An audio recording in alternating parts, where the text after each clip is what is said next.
Sebenarnya pasar modal syariah itu apa sih? Jadi, pasar modal syariah itu kegiatan pasar modal yang tidak bertentangan dengan prinsip syariah.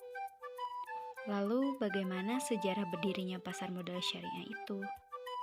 Jadi, pasar modal syariah itu didirikan pertama kali pada tanggal 3 Juli 1997, lalu tahun 2001, tahun 2003, serta 2004.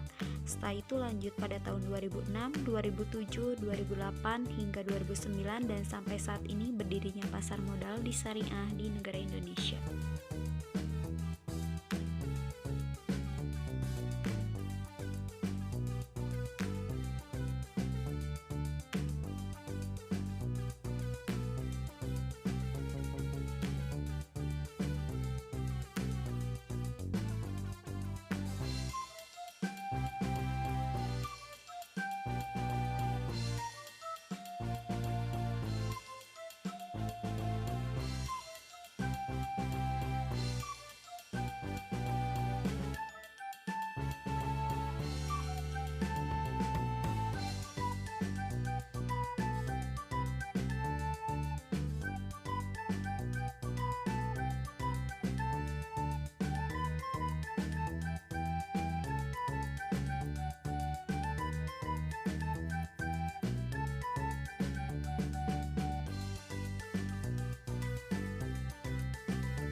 Apakah ada kegiatan yang dilarang dalam pasar modal syariah?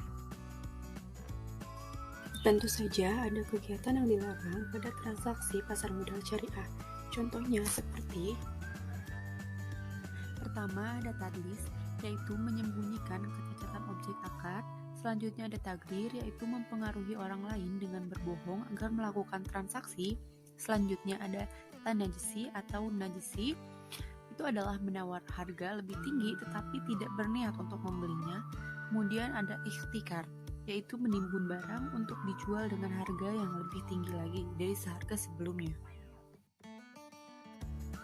Selain kegiatan yang sudah disebutkan tadi, ada juga kegiatan lainnya, yaitu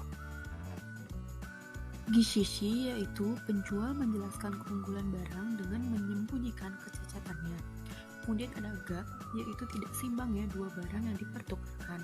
Selanjutnya ada bai al-maqdum, itu adalah penjualan atas barang yang belum dimiliki.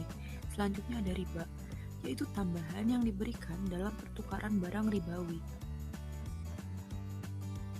Akad apa saja yang biasanya digunakan pada transaksi pasar modal syariah?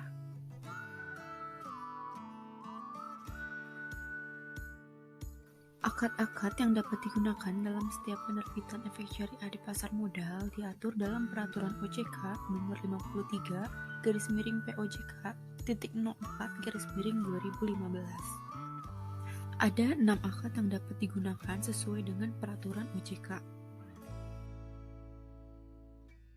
6 akad tersebut adalah akad ijaroh, akad istisna, akad kafalah, akad mudharabah, akad musyakarah, dan akad wakalah. Selanjutnya ada visi dari pasar modal syariah. Visinya yaitu industri pasar modal syariah yang berkontribusi signifikan dalam ekosistem ekonomi dan keuangan nasional. Untuk misinya ada 2. Yang pertama, memperkuat nilai kesyariahan pada pasar modal syariah, dan yang kedua, mendukung pendanaan infrastruktur dan pengembangan halal value chain. Kemudian apa saja sih peran dari pasar modal syariah? Perannya yang pertama sebagai sumber pendanaan bagi perusahaan untuk pengembangan usahanya melalui penerbitan efek syariah.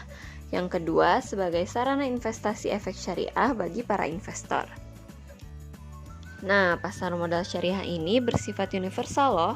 Jadi, pasar modal syariah dapat dimanfaatkan oleh siapapun tanpa melihat latar belakang suku, agama, maupun ras tertentu. Apa aja sih produk yang ada pada pasar modal syariah? Jadi, produk syariah di pasar modal itu berupa surat berharga atau efek. Berdasarkan Undang-Undang Nomor 8 Tahun 1995 mengenai pasar modal atau UU PM, efek adalah surat berharga yaitu surat pengakuan utang, surat berharga komersial, saham, obligasi, tanda bukti utang, unit penyertaan kontrak investasi kolektif, kontrak berjangka atas efek, dan setiap derivatif dari efek. Selanjutnya ada nama-nama produk dari pasar modal syariah. Produk yang pertama ada saham syariah. Saham syariah ini merupakan penyertaan modal dengan hak bagian hasil usaha.